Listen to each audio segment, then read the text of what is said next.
নমস্কার, আমি তিলাঞ্জন টিএসএনএম নিউজে আপনাদের স্বাগত। আমাদের বিশেষ অনুষ্ঠান তুমি বলবে আমি শুনবো। এটা আমরা কিছু বলি না, এতে বলে জনপ্রতিনিধি, জনগণ, প্রশাসন আমাদের মাধ্যমে বার্তা পৌঁছায়। আজ আমরা যেখানে উপস্থিত হয়েছি শিল্পাঞ্চলে অভিজিৎ ঘটক, এই নামটাই কিন্তু যথেষ্ট এবং তার ডেজিনেশন দেওয়ার কোনো প্রয়োজন পড়ে না। শিল্পাঞ্চলে রাজনীতিতে শ্রমিকের সঙ্গে, মানুষের সঙ্গে, আবার কর্পোরেশনের দায়িত্ব সামলাতে এবং তার সঙ্গে বিভিন্ন রকমের প্রচুর ইলেকশন এর আগে তিনি দেখে এসেছেন, কিন্তু এবার তিনি প্রথম নির্বাচন লড়ছেন।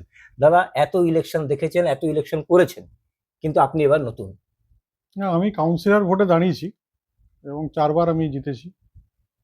তো নির্বাচন আমার কাছে নতুন নয়। এর আগে বহু ইলেকশন, বিধানসভা হোক, লোকসভা হোক, সেই নির্বাচনগুলো আমরা এই দায়িত্ব নিয়ে আহ, করেছি এবং আমাদের প্রার্থীকে জিতিয়েছি। যে জায়গায় এবার দাঁড়িয়েছেন কুলটি, হুম, সেটা হচ্ছে বিজেপির জেতা জায়গা। হুম, সেই জায়গায় একটা গুরু দায়িত্ব নিয়ে আপনি পৌঁছেছেন, কি রেসপন্স পাচ্ছেন? দেখুন, প্রথম দিন থেকে আমি খুব ভালো রেসপন্স পেয়েছি এবং কুলটির মানুষ খুব স্বতঃস্ফূর্তভাবে তারা আমার সাথে যোগাযোগ করছেন এবং আমিও তাদের সাথে যোগাযোগ করছি। এবং আমি যেটা দেখলাম যে যুব সমাজ বিশেষ করে, তার সাথে সাথে সব মানে ক্ষেত্রের মানুষ, তারা কিন্তু আমাকে খুব ভালোভাবে নিয়েছেন এবং তারা সকলেই চান যাতে আহ, বিধায়ক হিসেবে তারা এমন একজনকে পান যারা কুলটির জন্য ভাববে, কুলটির উন্নয়নের কথা ভাববে এবং কুলটির যেভাবে বিগত 5 বছরে সেখানে বিধায়ক কিছু করতে পারেননি, তাই আগামী দিনে যাতে কুলটির উন্নয়ন হয় সেই জন্য তারা উম, বিধায়কের পরিবর্তন চাইছে। যে এলাকায় বিজেপির বিধায়ক অজয় পোদ্দার জিতেছিলেন এবং খুব সামান্য ভোটে জিতেছিলেন, এবং বেসিক্যালি ওখানে কিন্তু কেন্দ্র সরকারের বেশ কিছু সংস্থা রয়েছে, কলিয়ারি হোক বা সেলের হোক, হুম। কিন্তু যুব সমাজের কি অবস্থা? আদৌ কি কিছু হয়েছে, কি জানবেন? না, সেরকম ভাবে কিছু হয়নি। কলিয়ারি তো যা একসময় রামনগর কলিয়ারি ছিল, যা এখনো আছে অবশ্য, সেটা কোনো রকমে চলছে। তাছাড়াও আমরা দেখেছি যে সেলের সেখানে একটা বড় কারখানা ছিল, কিন্তু সেই কারখানার অবস্থা মানে বন্ধ হয়ে গেছিল সেই বামফ্রন্টের আমলে। আমাদের নেত্রী মমতা বন্দ্যোপাধ্যায় রেলমন্ত্রী থাকাকালীন সেখানে যে সেলের আর রাইটসের একটি যৌথ উদ্যোগে কারখানা চালু হয়েছে, সেটাতে কিছু সংখ্যক মানুষ সেখানে কাজ পেয়েছে।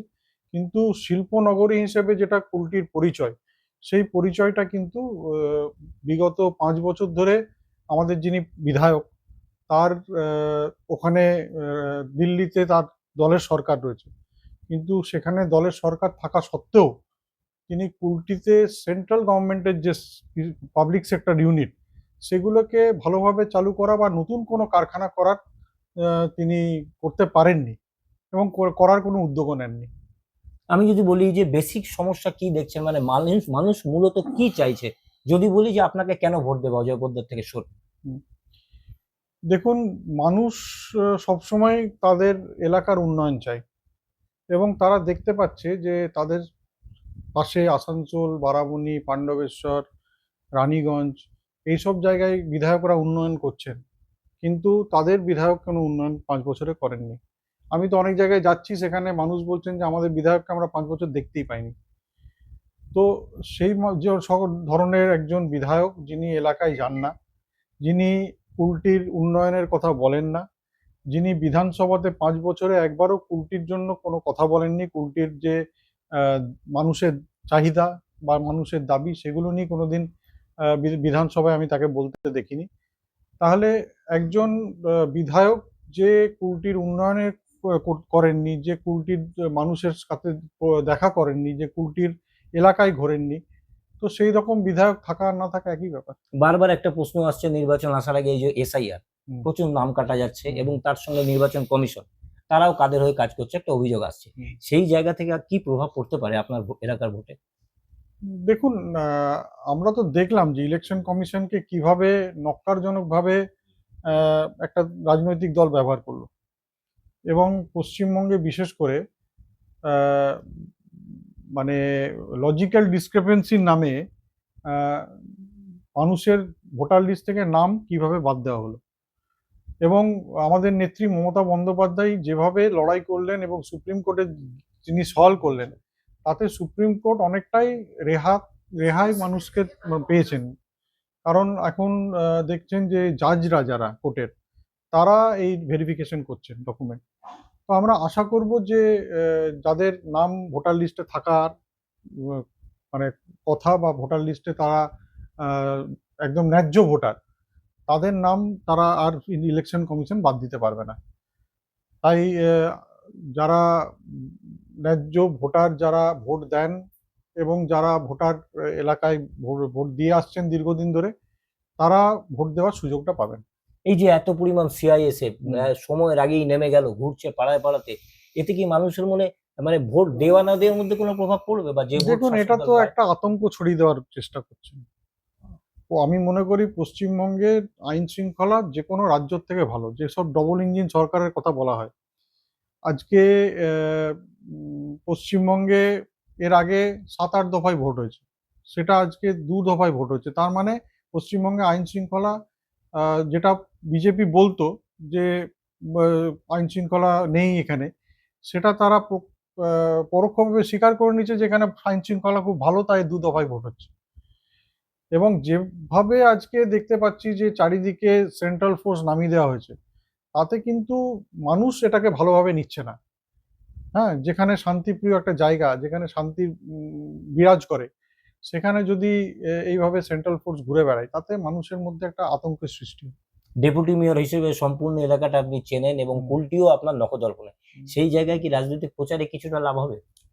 অনেকটাই লাভ হচ্ছে, কারণ কুলটিতে আমি ১৯৯৬ সালে যখন আমি ছাত্র ছিলাম, তখন আমি নির্বাচনে মলয় ঘটক দাঁড়িয়েছিলেন। তখন থেকে আমি কুলটিতে আহ, যাওয়া আসা করছি। সেখানে প্রত্যেকটা অলিগলি আমার চেনা। এবং তারপরেও লোকসভা নির্বাচনে যখন যখন আমাদের মলয় ঘটক প্রার্থী হয়েছিলেন, আহ, সেখানে কুলটির দায়িত্বে আমি থাকতাম। তাই কুলটিতে আমি আমার পরিচিত বলছে, আমি আসানসোলের থেকেও বোধহয় কুলটি আমার কাছে আরো বেশি পরিচিত। একটা শেষ প্রশ্ন, এই যে হুম। প্রার্থী হলেন, হুম। শাসক দলের টিকিট পেলেন, হুম। মুখ্যমন্ত্রী মমতা বন্দ্যোপাধ্যায়, অভিষেক বন্দ্যোপাধ্যায়, কি আমি অসংখ্য ধন্যবাদ জানাই আমাদের নেত্রী মমতা বন্দ্যোপাধ্যায়কে এবং আমাদের নেতা অভিষেক বন্দ্যোপাধ্যায়কে, যে তিনি আমাকে বিশ্বাস করেছেন, আমার উপর ভরসা করেছেন এবং আমাকে নির্বাচনে লড়ার একটা সুযোগ দিয়েছেন। আমি তাদের যে আস্থা এবং ভরসা, তার বিশ্বাস, সেটাকে কুলটি পুনরুদ্ধার করে আমি আমাদের নেত্রীকে উপহার দেবো। একদমই তাই। আমরা কথা বললাম মন্ত্রী মলয় ঘটকের ভাই অভিজিৎ ঘটকের সঙ্গে। এবারে কুলটিতে তিনি শাসক দলের প্রার্থী। বিষয়টা হচ্ছে, বিরোধীরা যে স্লোগান তুলেছিল, বিরোধীরা যে পোস্টার দিয়েছিল, আসানসোলের রাজনীতি থেকে ঘটক বিদায়, কিন্তু মুখ্যমন্ত্রী মমতা বন্দ্যোপাধ্যায় আবারও টিকিট দিয়ে দেখিয়ে দিলেন আসানসোলের রাজনীতিতে ঘটকই কথা, এবং কতটা আস্থা তিনি রেখেছেন বলে মন্ত্রী মলয় ঘটকও টিকিট পেয়েছেন এবং ভাই অভিজিৎ ঘটকও টিকিট পেয়েছেন। এখন দেখার, যার সাথে আমরা কথা বললাম, তিনি মুখ্যমন্ত্রী কতটা আস্থাভাজন হতে পারেন।